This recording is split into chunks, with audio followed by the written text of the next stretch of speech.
साथियों नमस्कार। मैं जिनेंद्र जैन, उच्च माध्यमिक शिक्षक, शासकीय कन्या उच्चतर माध्यमिक विद्यालय हिंडोरिया, जिला दमोह।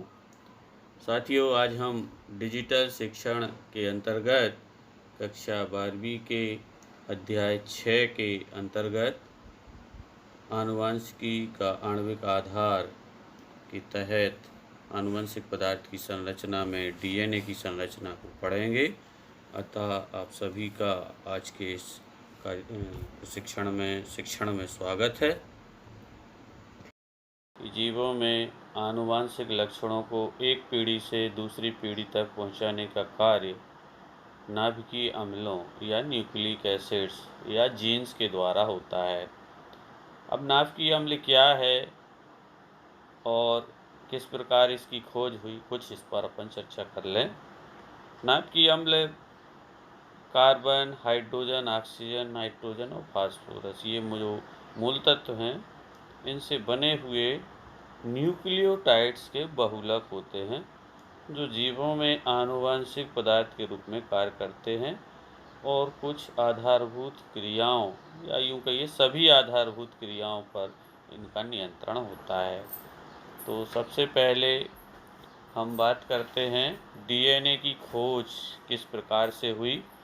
तो सबसे पहले नाभिकीय अम्ल को फ्रेडरिक मिशर ने 1868 में मवाद कोशिकाओं में उनका जो केंद्रक था उनसे ढूंढ के निकाला और इसके बाद अल्टमान ने इसका नाम नाभिकीय अम्ल दिया। लेवेन भी एक वैज्ञानिक हुए जिन्होंने 1910 में इसका डीएनए का यानी आनुवंशिक पदार्थ का रासायनिक विश्लेषण किया और उसके आधार पर उनके घटकों की खोज की और बताया कि इसमें डीऑक्सीराइबोस शर्करा पाई जाती है, नाइट्रोजन क्षार होते हैं और फास्फोरिक अम्ल होते हैं। तो ये था इतिहास, किस प्रकार से हमारा डीएनए की खोज हुई है।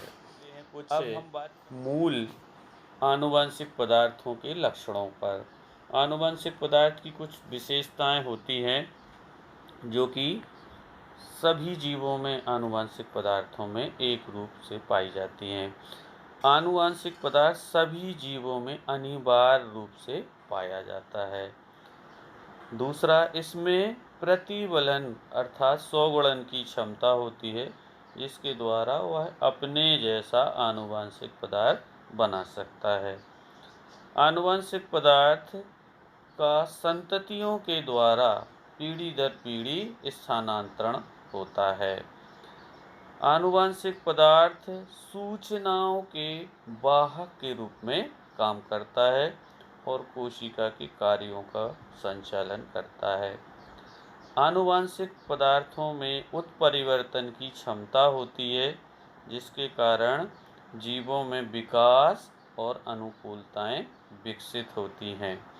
आनुवंशिक पदार्थ में सूचनाएं कोड के रूप में विद्यमान रहती हैं, जिसके कारण कोशिकाओं के जैविक कार्यों का नियंत्रण संभव होता है। आनुवंशिक पदार्थ में उपस्थित सूचनाएं जो कोड के रूप में होती हैं, वो संततियों में व्यक्त होती हैं और इस प्रकार विकास और अनुकूलन के लिए ये उत्तरदायी होते हैं। साथ ही साथ आनुवंशिक जो पदार्थ होते हैं उनमें ट्रांसक्रिप्शन और ट्रांसलेशन जैसी प्रविधियां होती हैं, जिसके कारण विशिष्ट प्रकार की प्रोटीन निर्माण की क्षमता उनमें पाई जाती है। और ये आनुवंशिक पदार्थ जीवों में जो लक्षण होते हैं और जो उनकी कार्यप्रणाली होती है उनका भी निर्धारण करते हैं, या यूँ कहें जीवों में सभी प्रकार के आवश्यक कार्यों के लिए यह आनुवंशिक पदार्थ जिम्मेवार होता है। अब हम आते हैं अपने मुख्य बिंदु डीएनए के ऊपर। डीएनए की संरचना, जो दो प्रकार के आनुवंशिक पदार्थ खोजे गए हैं, डीएनए और आरएनए। तो यहाँ पर हम डीएनए की संरचना के बारे में चर्चा करेंगे। वाटसन और क्रिक का डीएनए मॉडल। समय समय पर विभिन्न वैज्ञानिकों द्वारा कई मॉडल प्रस्तुत किए गए, परंतु इसमें वाटसन और क्रिक का डीएनए मॉडल सर्वमान्य मॉडल माना जाता है और इसके संबंध में उनको पुरस्कृत भी किया गया था। तो ये द्विकुंडलित संरचना का मॉडल है, जिसमें दो पॉलीन्यूक्लियोटाइड श्रृंखलाएं, जैसा कि आप चित्र में देख रहे हैं, से बना होता है। और इनकी इस खोज के लिए 1953 में वाटसन और क्रिक दोनों वैज्ञानिकों को नोबेल पुरस्कार से नवाजा गया था। अब हम बात करेंगे इसकी संरचना में भाग लेने वाले पदार्थों के बारे में। तो डीएनए एक आनुवांशिक पदार्थ के रूप में पाया जाने वाला पॉलीन्यूक्लियोटाइड श्रृंखला से बना पदार्थ है, जो जीवधारियों की कोशिकाओं में मौजूद होता है। चूँकि ये केंद्रक यानी न्यूक्लियस में पाया जाता है, इसलिए इसको हम न्यूक्लिक एसिड भी कहते हैं। न्यूक्लियो इसमें दो पॉलीन्यूक्लियोटाइड श्रृंखलाएं होती हैं और न्यूक्लियोटाइड प्रत्येक पॉलीन्यूक्लियोटाइड श्रृंखला के 3 घटक होते हैं। 3 घटकों में एक होता है नाइट्रोजन बेस और दूसरा पेंटोस शुगर और तीसरा घटक है फास्फोरिक एसिड। तो इस तरह से 3 प्रमुख घटकों से बना हुआ होता है। यहाँ पर इसका आप चित्र देख रहे हैं, रेखा चित्र के माध्यम से इसमें दिखाया जा रहा है किस प्रकार ये घटक मौजूद हैं। एस फॉर शुगर यानी पेंटोस शुगर है। पेंटोस शुगर यानी 5 जो कार्बन परमाणु इसमें होते हैं मुख्य रूप से, इस कारण से इसको पेंटोस शुगर कहा गया है। और इसका पंचभुजी जो अणु होता है उसकी संरचना होती है।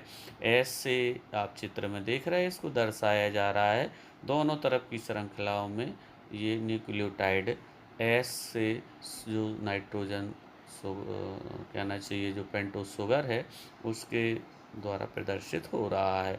दूसरा घटक इसका जो है वह है नाइट्रोजन बेस है। नाइट्रोजन बेस के बारे में हम देखें तो ये nitrogen base adenine, thymine, guanine और साइटोसिन के रूप में होते हैं, जो कि आप देख रहे हैं ए, टी, जी और सी संकेतों के माध्यम से यहाँ पर बीचों बीच दिखाए जा रहे हैं, जो कि कुछ एक दूसरे से हाइड्रोजन बॉन्डों के द्वारा जुड़े हुए दिख रहे हैं। तीसरा है इसका घटक फास्फोरिक अम्ल।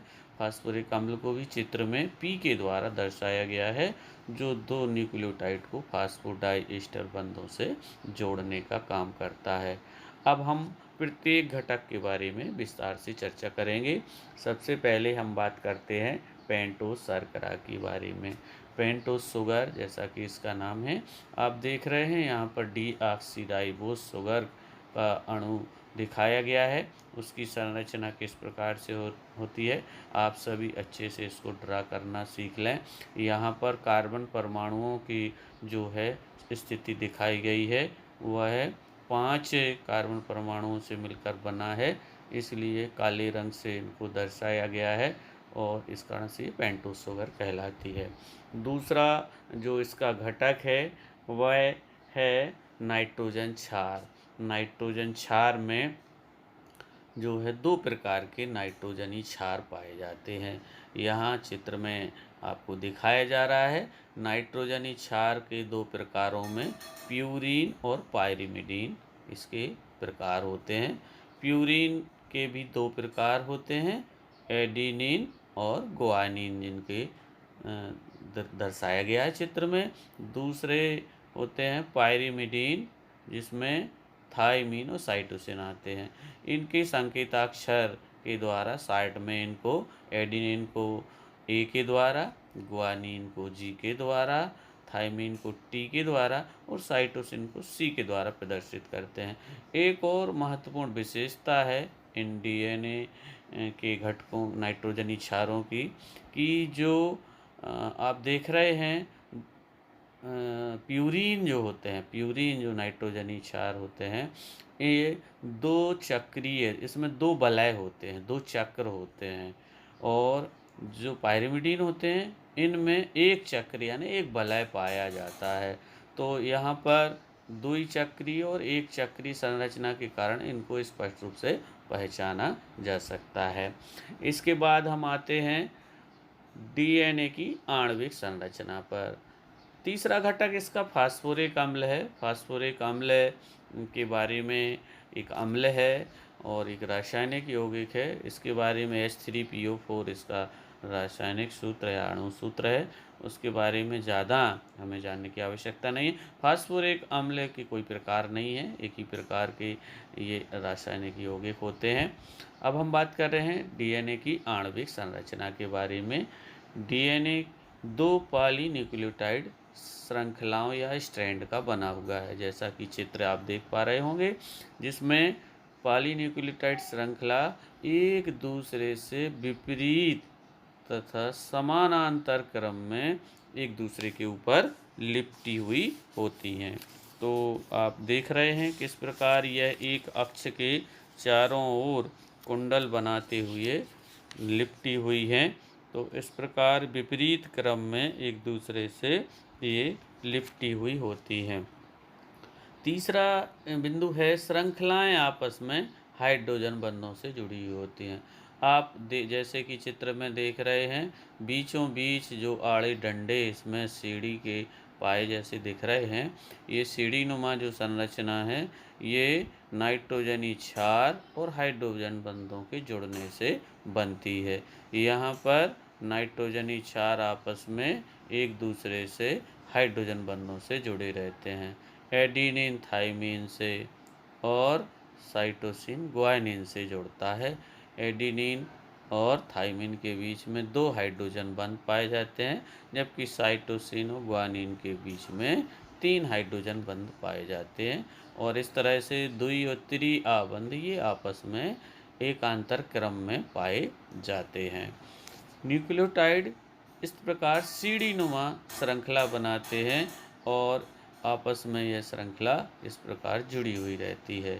न्यूक्लियोटाइड आपस में डाईफॉस्फोएस्टर बंधों से जुड़े रहते हैं। एक न्यूक्लियोटाइड, ये जो पॉलीन्यूक्लियोटाइड श्रृंखला है, पॉली मतलब बहुत सारे न्यूक्लियोटाइड इसमें पाए जाते हैं और इस तरह से 2 पॉलीन्यूक्लियोटाइड श्रृंखलाएं होती हैं। परंतु न्यूक्लियोटाइड से पॉलीन्यूक्लियोटाइड कैसे बनती है? क्योंकि न्यूक्लियोटाइड आपस में डाईफॉस्फोएस्टर बंध से जुड़े हुए होते हैं और इस प्रकार ये न्यूक्लियोटाइड पॉलीन्यूक्लियोटाइड के रूप में डाईफॉस्फोएस्टर बंध के कारण बन जाते हैं और जुड़ करके एक लंबी श्रृंखला का निर्माण करते हैं। एक और बात महत्वपूर्ण है, यहाँ पर जो प्यूरिन और पायरिमिडीन नाइट्रोजनी क्षार हैं, इनकी मात्रा के बारे में भी हम बता दें कि इन दोनों की मात्रा बराबर होती है। जितनी प्यूरिन की मात्रा उतनी पायरिमिडीन की मात्रा, यानी जितनी एडिनिन की उतनी ही थाइमिन की और जितनी ही साइटोसिन की उतनी ही ग्वानिन की मात्रा पाई जाती है। यानी दोनों पदार्थ, दोनों प्रकार के नाइट्रोजनी क्षार बराबर मात्रा में पाए जाते हैं। डीएनए के एक कुंडल की लंबाई 34 एंगस्ट्रॉम होती है।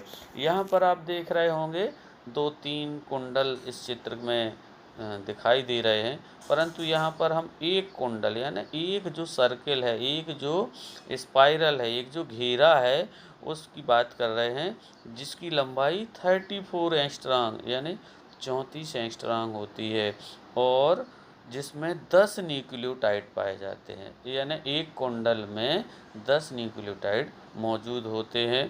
कुंडली का व्यास लगभग 20 एंगस्ट्रॉम होता है, यानी एक कुंडली दूसरी कुंडली से 20 एंगस्ट्रॉम की दूरी पर स्थित होती हैं और इस प्रकार ये श्रृंखलाएं जो हैं पॉलीन्यूक्लियोटाइड श्रृंखलाएं एक दूसरे के पूरक होती हैं।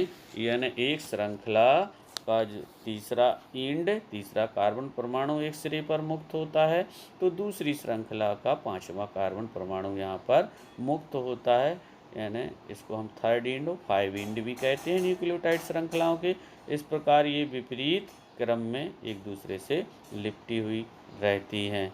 यह वाटसन और क्रिक मॉडल जो है परीक्षा की दृष्टि से अत्यंत महत्वपूर्ण है, अतः हमें इसका रेखा चित्र और इसकी संरचना के बारे में भली भांति जानना चाहिए। इसका रेखा चित्र बनाएं और आप इसको अच्छे से तैयार करें। धन्यवाद आप सभी का।